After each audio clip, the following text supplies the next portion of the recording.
Oui, salut, bienvenue à non, c'est pas une méditation, mais c'est notre formation au baptême. Donc, la formation que nous utilisons pour former les futurs baptisants de l'Église baptiste de la Côte Basque, Sud-Hollande.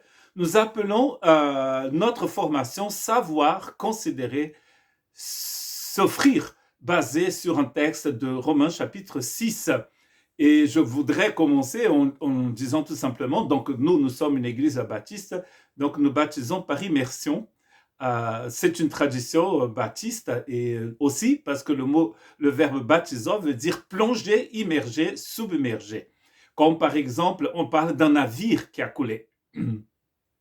On pourrait dire aussi que baptiser, c'est purifier en plongeant ou en submergeant, en lavant, rendre pur avec de l'eau, se laver, se baigner.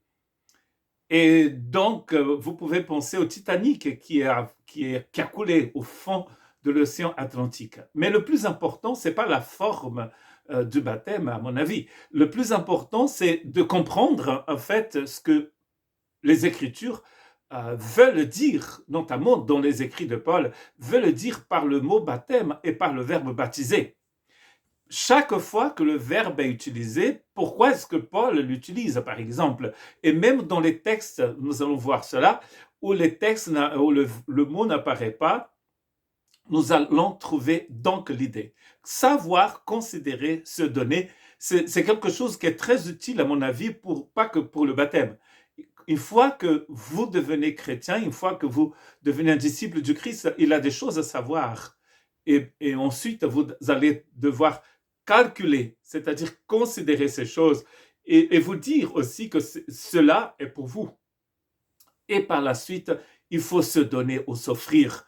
Le baptême n'est pas donc un diplôme de fin d'études de vie chrétienne. Il est en fait un point de départ, comme la fête d'une nouvelle naissance. Et nous apprenons aussi que par le baptême, le baptême, c'est un geste visible qui lie le corporel et le spirituel.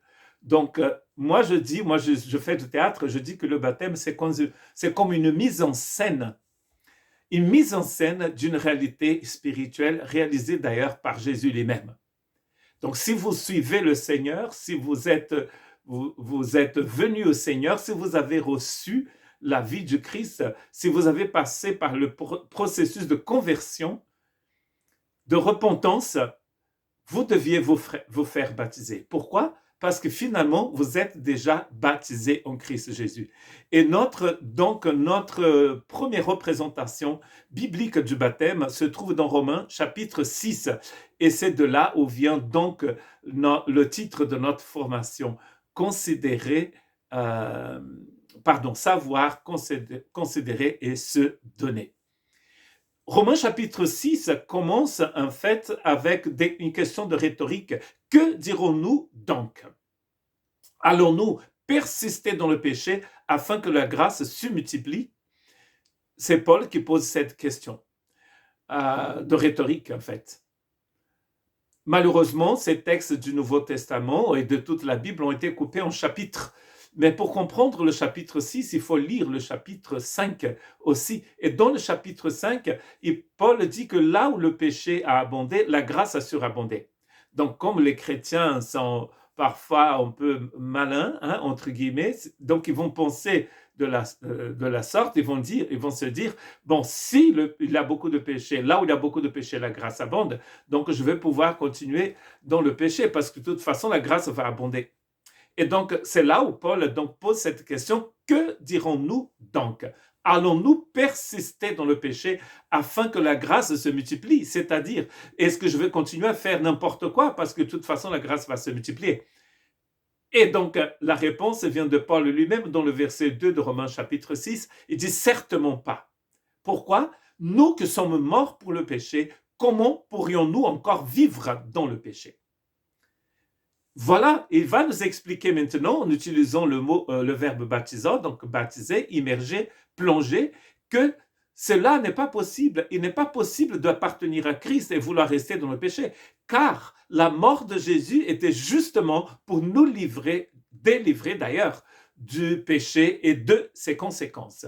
Et c'est dans Romains 6 que vous allez apprendre que le salaire du péché, c'est la mort. Donc, si le salaire du péché, c'est la mort, il n'est pas possible qu'on puisse rester dans le péché.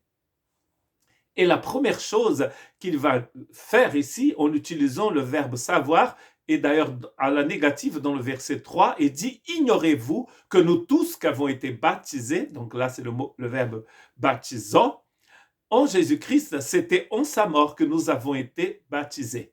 Et là encore, il va utiliser le verbe plonger. Par le baptême en sa mort, nous avons donc été ensevelis avec lui afin que comme Christ est ressuscité pour la gloire de Dieu, de même nous aussi, nous menions une vie nouvelle. Donc là, il va identifier le baptême à la mort, à l'ensevelissement et à la résurrection. Il n'est pas en train de dire ici que nous ressuscitons le jour du baptême. Il est en train de dire que nous pouvons maintenant ressusciter parce que Christ est ressuscité et nous avons été plongés dans sa résurrection. Mais avant d'être plongés dans la résurrection, nous avons été plongés dans sa mort et dans son ensevelissement. Jésus est mort pour que vous puissiez mourir pour le péché. Et cela est déjà fait. Regardez qu'ici, les verbes sont dans le passé. Donc, ça veut dire que vous avez déjà été baptisés en Jésus. Vous avez été baptisés dans la croix. Il est en train de dire aux chrétiens de Rome, vous avez été baptisés. Bien sûr, parce que pour les chrétiens de Rome, cela est devenu une réalité, parce qu'ils étaient déjà en Christ. Mais ça veut dire que toute personne qui se convertit, elle a déjà été baptisée en Jésus. Et donc, quand vous prenez la décision de vous faire baptiser, vous êtes en train de mettre en scène, à part ce geste du plongeant, là, dans l'eau, vous êtes en train de mettre en scène une réalité qui est déjà faite. Tout ce que vous allez lier ici sur la terre, dit Jésus dans Matthieu, a déjà été lié dans les cieux, bien sûr. Et dans la prière de notre Père, c'est écrit que ta volonté soit faite sur la terre comme elle est faite dans les cieux. Dieu ne va jamais faire quelque chose ici qui n'est pas selon sa volonté. Vous pouvez crier, vous pouvez être le fils d'un pasteur, vous pouvez être quelqu'un de très connu. Dieu ne fera que sa volonté à lui. Et nous prions que cette volonté éternelle puisse se faire ici. Donc Dieu nous a déjà baptisés en Christ Jésus. Et dans le temps et dans l'espace, nous prenons donc possession de cela. La première chose ici, comme c'est le début de notre formation, et notre formation est basée sur savoir, considérer, s'offrir ou se donner, c'est qu'il faut savoir ça. Donc, qu'est-ce qu'il faut savoir? Il faut savoir que le péché n'a plus de pouvoir sur vous parce que vous avez été baptisés dans la croix, baptisés dans le tombeau, baptisés dans la résurrection. Et il continue en disant dans le verset 7, « En effet, celui qui est mort est libéré du péché. Or, si nous sommes morts avec Christ, nous croyons aussi que nous vivrons avec lui. Car nous savons que Christ ressuscité ne meurt plus. La mort n'a plus de pouvoir sur lui. » Donc, Dieu se débarrasse du péché par la mort de son Fils. Et une fois que vous acceptez ça, bien sûr, vous acceptez ça à votre conversion, mais aussi par le baptême, vous êtes en train de dire à Dieu, je crois. On dit souvent que le verbe croire veut dire adhérer, recevoir, accepter. Dieu a fait cette œuvre en dehors du temps et de l'espace, n'est-ce pas? Parce que Pierre nous dit qu'il est l'agneau immolé avant la fondation du monde. Et Dieu nous a aussi choisis en lui avant la fondation du monde. Mais dans le temps et dans l'espace, ça s'est passé à Jérusalem il y a à peu près 2000 ans. Et ce jour-là, Dieu vous a baptisé en Christ. Dans son tombeau aussi, et au troisième jour, dans sa résurrection. Donc, il faut savoir ça. Maintenant, vous qui regardez cette vidéo, vous savez ça. Mais ensuite, il faut considérer. Il faut considérer. Verset 9 dit « Car nous savons que Christ ressuscité de mort ne meurt plus. La mort n'a plus de pouvoir sur lui. » Christ est mort et c'est pour le péché qu'il est mort, une fois pour toutes. Maintenant qu'il est vivant, c'est pour Dieu qui vit. Et dans le verset 11, il dit « De même manière, vous aussi, considérez-vous comme mort pour le péché et comme vivant pour Dieu, en Jésus-Christ, que le péché ne règne plus sur votre corps mortel. » Donc là, c'est la deuxième chose qu'il faut considérer. Le verbe considérer veut dire à peu près calculer. Donc vous calculez cela dans votre tête. Vous savez maintenant que vous ne pouvez pas demeurer dans le péché si vous adhérez à ce que Dieu a fait, parce que Dieu vous a baptisé dans la croix, Dieu vous a baptisé dans le tombeau, Dieu vous a baptisé dans la résurrection. Et vous considérez cela, vous calculez. Certains prennent 2 ans, 3 ans, d'autres personnes 1 heure, 2 minutes, 10 minutes pour considérer. Et tout de suite, ils disent, voilà, me voici. Je veux être à toi. Ils se donnent. Et ça, c'est la 3e étape. Il dit qu'il faut d'abord, ensuite, se donner à Dieu. C'est dans le verset 13 qu'il dit. Il faut s'offrir à Dieu. Nous étions morts et maintenant nous sommes vivants. Donc il faut qu'on s'offre à Dieu.